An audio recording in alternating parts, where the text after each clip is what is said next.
Et c'est l'heure, Philippe, de l'info média du jour. Elles semblent bien loin, les élections municipales. Ce sera les 15 et 22 mars, mais les Français semblent avoir la tête ailleurs. La réforme des retraites, les grèves dans les transports, les blocages.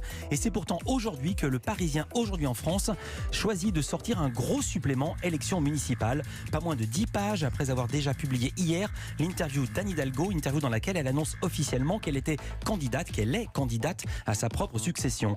À 62 jours du premier tour, l'enjeu politique est également un enjeu médiatique. Comment les journaux préparent-ils la campagne? Comment la couvrent-ils? Comment font-ils la différence avec leurs concurrents? Pour répondre à ces questions, je reçois David Doucan. Bonjour. Bonjour. Vous êtes rédac-chef du service politique du Parisien. Les auditeurs d'Europe vous connaissent bien puisque vous avez été le chef du service politique d'Europe 1 jusqu'à il y a encore quelques semaines. Vous êtes maintenant Parisien. Je le disais, première question au sujet des municipales. Pourquoi démarrer si tôt?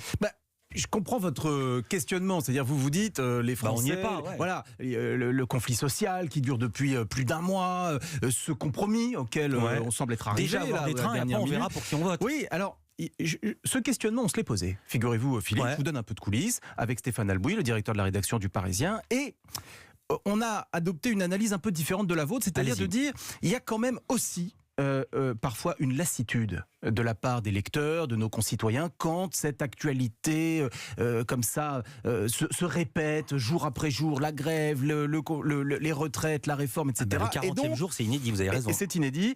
Et donc, il ne faut pas négliger aussi cet aspect-là, qui est de dire, parfois on a envie aussi de lire un peu autre chose. Ça, c'est la première chose. Et puis la deuxième... Non, mais vous ne faites pas 10 pages parce qu'on a envie de lire autre chose. Non, mais parce que c'est aussi le début d'une séquence politique majeure. Majeure. Les élections municipales, ce sont les élections du quotidien. C'est-à-dire...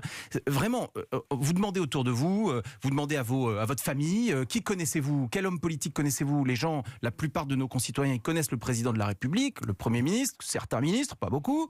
Ils connaissent leur maire. Et leur mère. Ils connaissent leur mère. Comme on a dit, ils aiment leur mère. Comme on a dit du temps des Gilets jaunes, parce qu'il est à portée d'engueulade. Il est à portée d'engueulade. Et on peut lui parler directement. Emmanuel Macron a voulu se mettre à portée d'engueulade, il a réussi, je crois. Oui, il s'est bien fait engueuler. Vous faites 2 doubles pages consacrées aux enjeux politiques des élections. Ce sont des élections locales, mais qui ont un enjeu national. Ça détruit déjà ce que vous venez de me dire. Non, pas du tout. Je pense que les deux sont liés. Et d'abord, je ne partage pas entièrement votre analyse sur le plan politique. Est-ce que ces élections auront réellement un impact national? Elles sont particulières, elles sont elles aussi inédites, parce que ce sont les premières élections municipales post-2017. Et en 2017, vous l'avez constaté comme moi, le paysage politique a subi un séisme. Personne n'avait anticipé ce qui allait se passer avec la victoire d'Emmanuel Macron en 2017. Donc, est-ce qu'il y aura un impact national? En tout cas, je peux vous dire qu'à l'Élysée, à Matignon, on essaye par tous les moyens de combattre cette idée-là. C'est-à-dire il nous explique à longueur d'échanges, d'interviews, que ces élections sont locales, on élit son maire, il ne s'agit pas de voter contre le gouvernement ou contre le président de la République. Est-ce qu'ils auront raison? Nous verrons bien. Nous verrons bien. Ce qu'on constate quand même dès aujourd'hui avec nos reporters, parce que vous avez vu, on a envoyé de nombreux reporters sur le terrain, et on parlera après du dispositif. On en parlera si vous le souhaitez.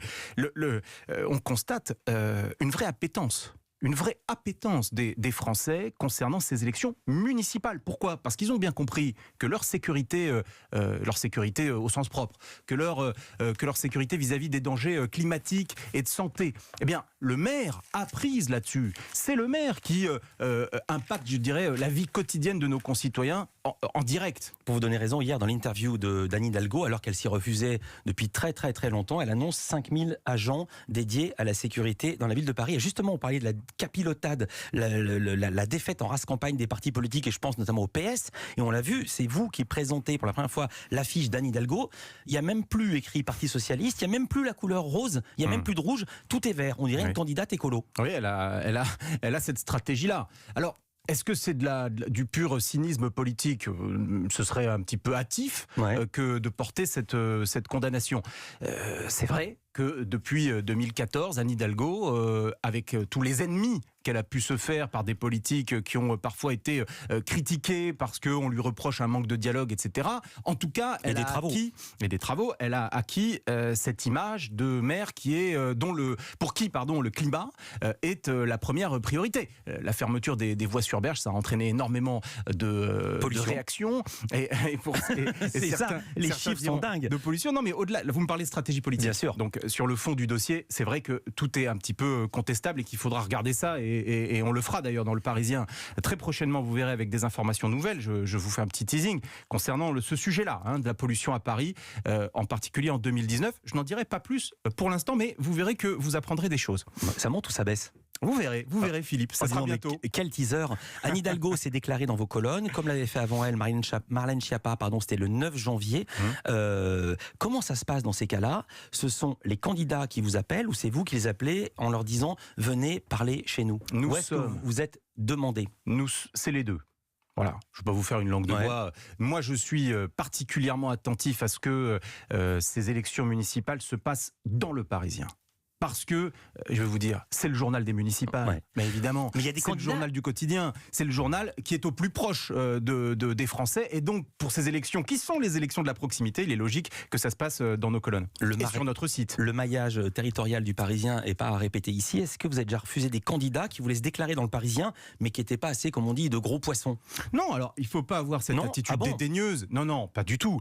Certes, je croyais que oui, moi. Non, pas du tout. On ne réfléchit pas en ces termes-là. Par ailleurs, nous avons des espaces multiples disponibles pour faire vivre le débat public. Le site internet, bien entendu, l'application qui est totalement rénovée, et nos colonnes, mais aussi les éditions locales du Parisien, Paris, les départements d'Île-de-France. Donc il y a de l'espace. Est-ce que ça fait vendre les municipales? David Doucan va nous répondre. Oui. David Doucan, chef du service politique du Parisien aujourd'hui en France, est notre invité dans l'infomédia du jour pour parler, Philippe, du traitement dans le quotidien du premier tour des élections municipales, avec aujourd'hui un numéro spécial. Avec 10 pages, supplément de 10 pages, dans lesquelles il y a des analyses, mais également des reportages de focus sur les matchs qui se jouent à Bordeaux, Lyon, Marseille ou Biarritz. Alors, dans vos pages de reportage, il y a un petit feuilleton quotidien. On connaît Marseille pour Plus belle la vie, il y a 7 pour Demain nous appartient, et là il y a Biarritz pour une série qui pourrait s'appeler Querelle de ministres. Je lis le début du papier. Au générique, Biarritz, 25 000 habitants, un casino art déco, des surfeurs qui fondent les flots, et désormais son duel fratricide. 2 membres d'un même gouvernement s'y affrontent sur 2 listes différentes. C'est votre technique pour attirer le lecteur, lui présenter les municipales comme un feuilleton télé? Là, il n'y a pas besoin de se forcer, si j'ose dire. Parce que, pardon, mais comme le dit d'ailleurs Ava Jamshidi dans ce papier, qui est l'une des journalistes du service politique du Parisien, on n'a jamais vu ça. Non, mais on n'a jamais vu ça. C'est-à-dire que vous avez 2 ministres en exercice qui se retrouvent tous les mercredis à la table du Conseil des ministres, puisque Jean-Baptiste Lemoyne, même s'il est secrétaire d'État, est au Conseil des ministres tous les mercredis, et qui vont s'affronter dans le cadre d'une élection municipale. Franchement, c'est totalement inédit, et quand je dis inédit, j'utilise un euphémisme, c'est même, certains pourraient considérer que c'est un petit peu navrant vis-à-vis des Français, vis-à-vis des électeurs qui se disent mais on ne comprend pas pourquoi sont-ils adversaires alors qu'ils travaillent ensemble aux destinées de la France. Donc c'est quand même très étonnant. Et d'ailleurs, on apprend dans ce papier que Édouard Philippe, le Premier ministre, est particulièrement agacé par cette situation et a dit à Didier Guillaume, à la fin, il n'y aura pas 2 ministres candidats face à face. Donc, vous parliez de feuilleton. DEUX. Oui, 2 DEUX. Voilà. Et il n'y en aura pas 2 à la fin, dit le Premier ministre. Donc on verra bien. Vous me parlez de feuilleton. Là, il va y avoir le season final prochainement, je pense, à Biarritz. Season final. Est-ce que la bataille à Paris intéresse les non-parisiens? Oui, l'élection parisienne, traditionnellement, est une élection nationale. Il suffit de voir, ne serait-ce que les candidats. Le casting, Villani, voilà, Rachida Dati. Non, mais vous avez Anne Hidalgo, qui est une personnalité nationale que tous les Français connaissent. Benjamin Griveaux, un ancien ministre. Rachida Dati, une ancienne ministre à l'époque de Nicolas Sarkozy. Cédric Villani, une candidature, figure médiatique. Une candidature dissidente, mais médiatique. Vous avez raison. Il est devenu connu des Français, sans doute aussi à travers son geste. Et puis, il a ce profil étonnant, puisque détenteur de la médaille Fields. Donc, un grand mathématicien. Je n'en oublie pas. Alors, les Verts envoient un candidat moins connu de l'ensemble de nos concitoyens. Mais enfin, David Béliard va jouer son rôle à plein. Et l'élection parisienne, vous vous en souvenez, Philippe, évidemment, elle a toujours intéressé toute la France. Les gens veulent savoir qui sera le maire de Paris. Alors, vous lancez votre labo des municipales. En quoi ça consiste? C'est quoi ce labo? Alors ça, c'est vraiment une initiative formidable qui commence dès aujourd'hui. Nous invitons nos lecteurs, nous invitons les Français à nous envoyer, et où qu'ils soient, partout en France, à nous envoyer leurs propositions pour leur ville. Voilà. C'est le grand débat national qui continue. Quasiment. Qu'ils fassent eux-mêmes le programme. Voilà.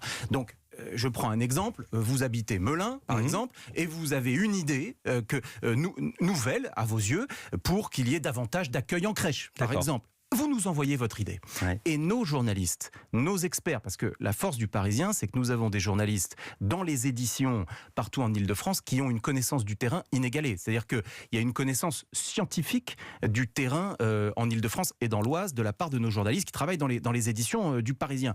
Et dans les services à la rédaction nationale, à l'économie, à la politique, une vraie maîtrise. Donc je vous ai suivi, ils vont faire le retour du grand débat, ils vont rassembler, ils vont retourner voir les élus, les candidats. Non. Chaque idée, attendez, je vous explique mieux. C'est de ma faute, j'ai mal expliqué. Non, et surtout qu'il reste 3 minutes. Alors, donc vous qui venez de la radio, vous avez oublié en route. L'idée nous arrive. Ouais. Et là, on la décrypte. On la décortique, si j'ose dire. Combien ça coûterait? Est-ce que certains candidats l'ont déjà proposé? Est-ce que ça a été proposé par le passé? Et là, on fait une analyse précise de cette idée. Et là, on fait le retour à notre lecteur, à notre concitoyen qui a lancé cette idée. Et il retrouvera cette mise en, je dirais, cette expertise de sa propre idée dans les colonnes du journal, mais surtout sur notre site internet. Et c'est là, je vais vous dire, si vous voulez suivre les municipales, si vous voulez tout savoir des municipales, ne rien rater, vous prenez l'abonnement numérique du Parisien. Ah ben voilà, parce que vous aurez toutes les alertes, vous aurez tout. Tiens, justement, est-ce que c'est un bon moyen, les campagnes électorales, pour gagner des abonnés, pour gagner des lecteurs? J'en suis convaincu.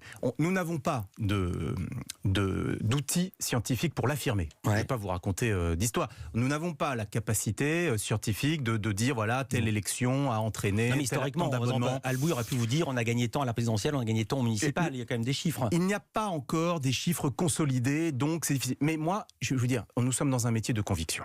D'accord. Donc c'est une conviction. Les Français aiment la politique. Les Français ont parfois une forme de désamour pour les politiques, mais ils adorent la politique. Vous êtes chef du service politique du Parisien depuis début décembre. On voit que c'est vous le chef. Vous n'avez rien écrit. J'ai regardé dans le numéro, il n'y a pas un édito, pas un papier, pas une interview. C'est faux. Quel papier? J'écris régulièrement. Non, mais là aujourd'hui. Aujourd'hui, je n'ai pas écrit parce que je vais vous dire. Je sais que vous écrivez dans le journal. Mais là, je me dis, tiens, c'est le chef, il n'a pas écrit. Oui, mais je vais vous dire. Quand vous êtes chef vous-même d'une équipe, Philippe, mais c'est moi qui parle. L'important, c'est de mettre en valeur son équipe. C'est pas de se mettre soi-même en avant. Et puis dernière question, vous n'êtes pas spécialiste média, mais quand même dimanche, donc hier, le Parisien a consacré 2 pages à la star du 20h du week-end sur TF1, Anne-Claire Coudray. Ils ont passé une journée avec elle, et ça devait pas être encore assez parce qu'en une, ils l'ont appelée Anne-Claire, ils l'ont appelée Anne-Laure Coudray. Oui, c'est pas vous qui avez fait les titres ou c'était vous? C'est pas ce soir-là de garde. Non, je vais vous dire, je ne m'occupe pas de cette rubrique-là, mais je suis d'une solidarité. Céline Dacosta est morte de rire. Oui, parce que Céline se souvient de moi, on a passé quelques matinées ensemble il y a quelques années. Donc forcément, ça l'a fait beaucoup rire. Non, mais attendez, moi je suis d'une solidarité totale avec ceux de mes collègues qui ont pu se retrouver dans cette situation difficile. Et surtout, je vais vous dire, Philippe, on embrasse Anne-Claire. C'est surtout ça. Bien sûr, j'embrasse Anne-Claire qui, pour l'anecdote, voilà, je vous le dis, a été ma professeure à l'école de journalisme il y a quelques années. Voilà. Eh ben, l'élève a dépassé Non, sûrement pas. Merci pour ce sourire, merci pour cette franchise. Content de vous retrouver, David. Ça fait très plaisir à Céline. Culture Média continue, Céline. Retrouvez votre... C'est vrai.